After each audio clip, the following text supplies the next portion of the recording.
Мэдээ үргэлжилж байна. Сүүлийн үед олон нийтийн сүлжээнд үндэсний бүхий хувцас хэрэгсэл болоод Дивэ Шаваатай холбоотой бичлэгүүд ихээр цацагдах болсон.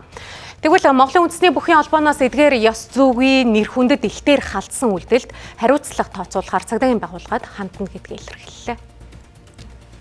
Монгол хүнбэр үндэсний дархлаа өв соёлын бэлэгдэл болсон үндэсний бүхий эрт дээр үеэс хүндлэн биширж ирсэн. Гэвч сүүлийн үед зарим нэг нөхдийн увайгүй санаа өв соёлоо гутаанд оромжилсан гутамшигт үйлдэлээс болж үндэсний бүхийн нэр хүнд дотооддоо төдийгүй гадаадын орнуудад унах шалтгаан болж байна. Тэгээ ялангуяа ялтын баярын үеэр за түүнээс өмнө бас энэ Монгол хөргөнд нэг нэр хүнд нөхөр ирж одоо лайв хийх ч юм уу те янз янзын зүйл ярьж дэвдэг шавдаг ийм асуудал гарсан. Тэгээ Монгол үндэсний бүхий ямар нэгэн цолгүй хүмүүс юм бэл. Тэгээ өөрсөндөө одоо тийм цолтой нэтэрэг худлаа өмнө ярьж за Монгол үндэсний бүхийн зодог шуудаг за сумын цалтай бүхийн малгай, залаа, тэмдэг зүүгээд ингээ яваад байна л та. Тэн дээр олон хүмүүс бас игдүүсэж байна. Би ч одоо саналыг байна.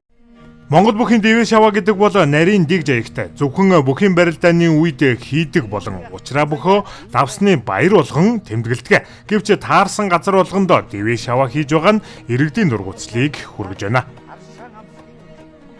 Бас нэг эвгүй харагдаад байгаамаа. Өмсгөл тохироогүй тийм нэг эвгүй жившэрл аваагүй энэ бодол нь бол бас их зохимжгүй харагдаж байгаамаа. Хэрүүлж байгаа юм шиг тэгэл хэрүүл хийгээл болоосаа гэмээр тийм ишил явах юм биш. Хүмүүсээ ухамсартай холбоотой гэж бодоод шүү дээ. Яг хөө мэдээж муухай харагддаг л та. Тийм байж болохгүй шүү дээ. Бүхээр хичээлж байгаа, спортоор хичээлж байгаа хүмүүс маань тийм муухай харагдах буруу үйлдэлийг бол гаргахгүй л баймаар. Гэхдээ нин онгоо ярахад энд бүхчүүд өөрснөө одоо анхаарах хэрэгтэй. Монголчуудын өв соёлын бэлэгдэл үндэсний бүхийн нэр төр элдв зүйлээс болж сэвтэх учиргүй. Тиймээс иргэн бүр хариуцлагатай, ухамсартай байж энэ мэтийн элдв бусын өв соёлоо гутаанд оромжилсан үйлдэлийг өөгшүүлэхгүй байх тал дээр анхаарах шаардлагатай байна.